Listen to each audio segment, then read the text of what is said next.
Practically Family by Rosa Muller. If we were all being honest, none of us expected the nanny to actually stay for Christmas. One of my bad habits, amongst a few, is letting my mouth run away with itself.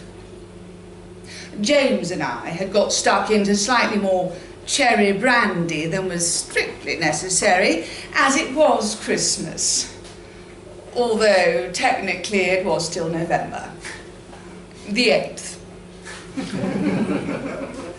When I walked unsteadily past the nanny's bedroom, I heard a low, animalistic howl.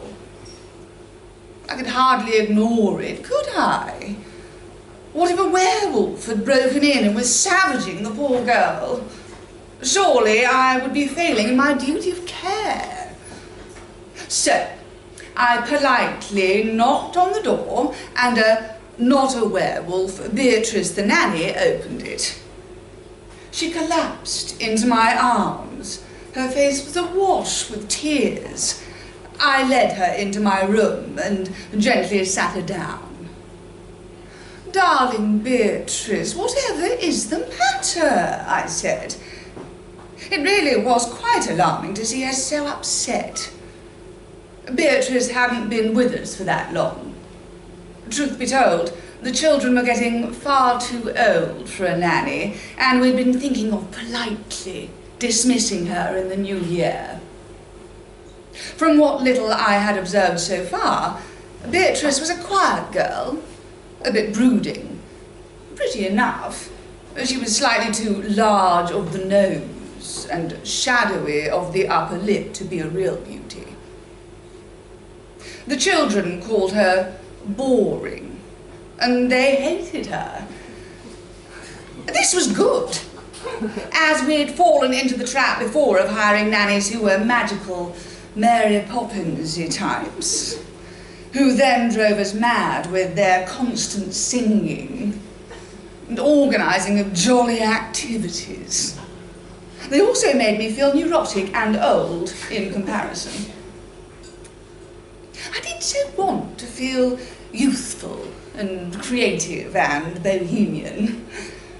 James and I were both self-consciously aware that we were too privileged and middle class to actually be bohemian, and that neither of us knew one end of a paintbrush from the other. Truthfully, our bohemian activities extended about as far as occasionally drinking too much, whilst morosely saying we should give up all this and travel the world.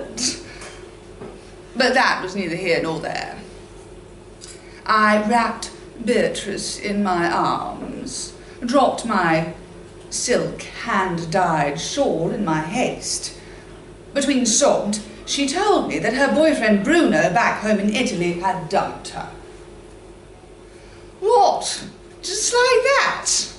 I slurred, retrieving my shawl and triggering a fresh howl. She told me that she and Bruno had been together since they were 15, and that although he had cheated on her fairly often and had once pushed her down some steps, only 2 leading into a garden, mind, when confronted, she'd always thought they'd last long term. Her parents had died in a horrible skiing accident, leaving her to be raised by nuns, who were probably all dead now too. And all her school friends were busy being friends with more interesting and glamorous people than her. Well, she didn't actually say that, but if you'll remember, I had drunk a lot of cherry brandy, so my recollections may not be totally verbatim. Her woeful monologue ended with, "And Christmas is coming, and I will be alone again. I have no one." To my genuine surprise, I could feel my own eyes filling with tears. I leant forward and clasped her hands, saying earnestly, "If you don't mind me saying, Bruno sounds like a bit of a brute. You're better off without him. And then I kept talking. You must stay with us for Christmas. I simply won't have it any other way. How could I see this poor young girl so miserable and not offer her some company in the festive season? What sort of person would that make me? A sensible one, James said darkly as he put on his pyjamas. I can't believe you invited Beatrice for Christmas. The nanny is staying for Christmas. Why must you always do this? It won't be so bad. She's a poor, lonely girl. How would we feel if Camilla was all alone at Christmas? James got into bed. Camilla probably will be alone at Christmas because it doesn't align with her vegan goth beliefs. Or because she's driven everybody away by being so spiteful. That's not the point, James, I said. And our daughter is not spiteful. All the time. Anyway, I didn't expect Beatrice to actually say yes. Well, she has, so well done. James turned away from me and was snoring in seconds. The next morning, with a slightly sore head and a very dry mouth, I was hoping that somehow Beatrice might have forgotten my invite. I came downstairs and walked into the kitchen to be presented with a wonderful spread. Beatrice has made us all breakfast, the dear girl. Cool, said 9-year-old Hugo through a mouthful of pastries. James sipped his coffee and avoided looking at me. Beatrice fluttered round like a moth, making sure we're all topped up with juice. I wanted to do something nice to thank you for letting me stay, Beatrice said. She hadn't forgotten my inebriated invite then. All right, maybe it wouldn't be so bad. Camilla was the last to arrive at breakfast. She had dark circles of smudged mascara beneath her eyes and wore a My Little Pony dressing gown. Taking one look at Beatrice, she said, "What the fuck is she doing here?" Language, Hugo said. English, Camilla said. James looked as if he wanted to laugh, but wisely chose to cough instead. I leapt to Beatrice's defence. Camilla, how dare you talk about Beatrice like that? Beatrice is not just a nanny, but an honoured guest in our home. Beatrice's head was down, her dark hair hiding a face that looked suspiciously red and close to tears. Oh dear God, not more tears. I couldn't handle swearing and tears at breakfast. You must apologise at once to Beatrice, I said, putting my hand on Beatrice's shoulder, which was shaking. Beatrice will be staying with us for Christmas, and we are glad to have her. She's far more than a nanny. She's practically family. Camilla, James, Hugo, and Beatrice all looked at me, wide-eyed. I'd really done it now.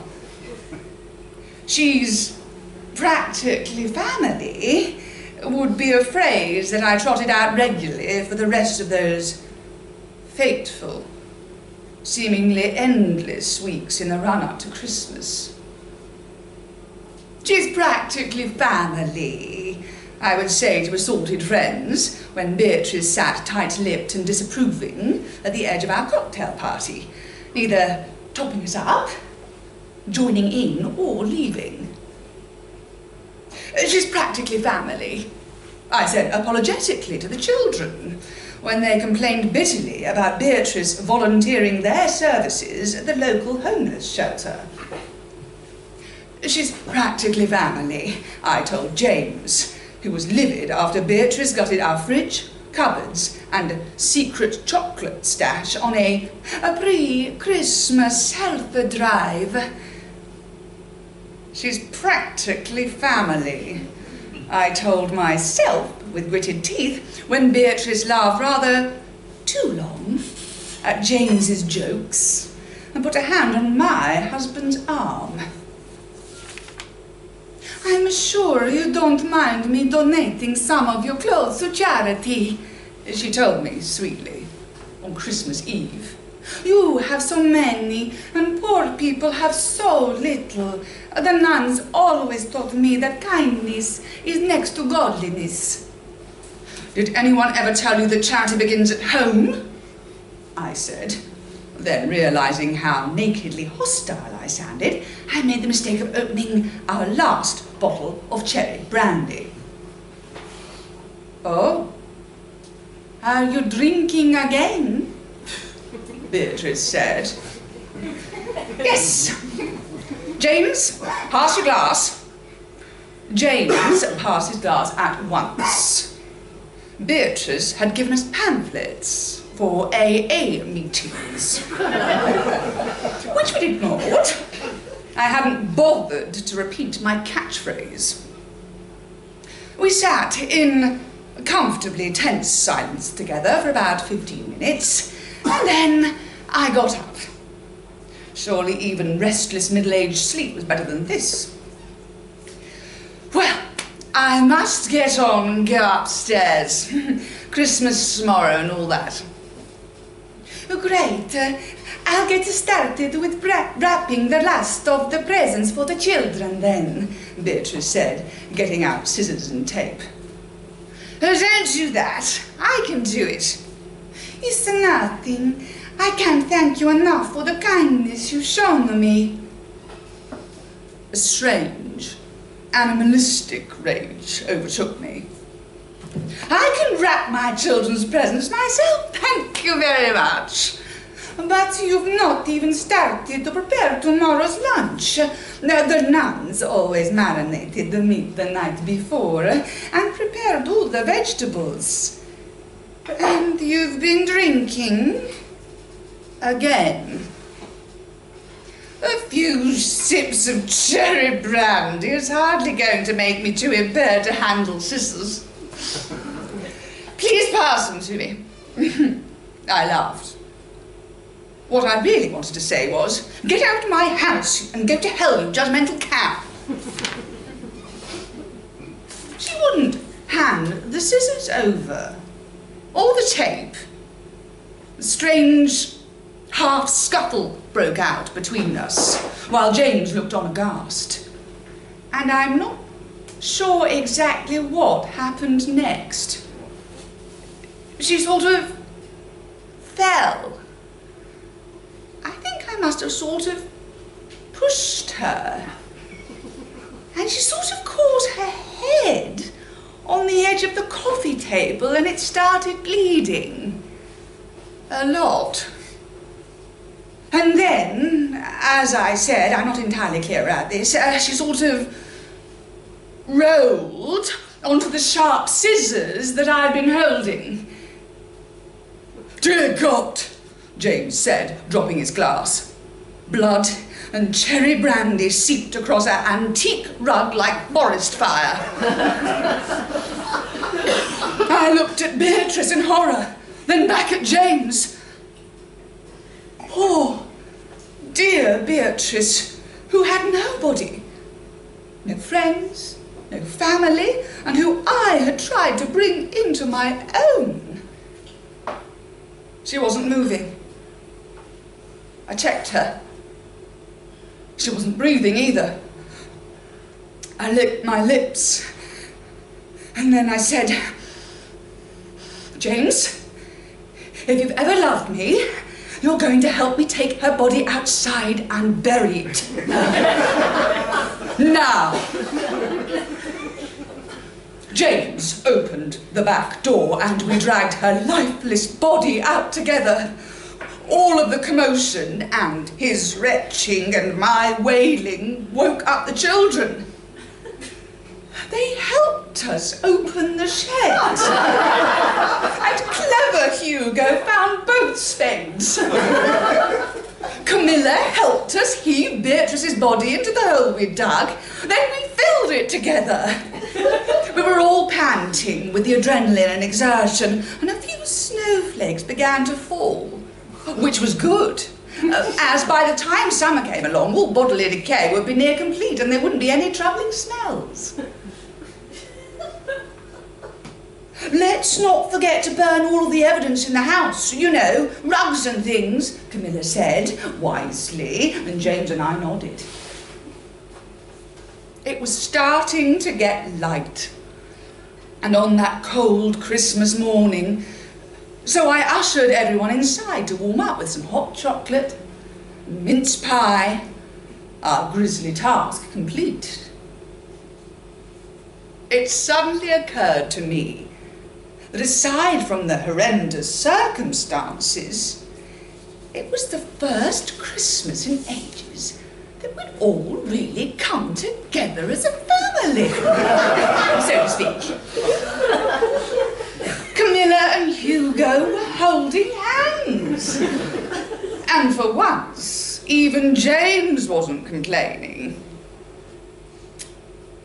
Apart from all the trouble with the nanny, it was really rather lovely.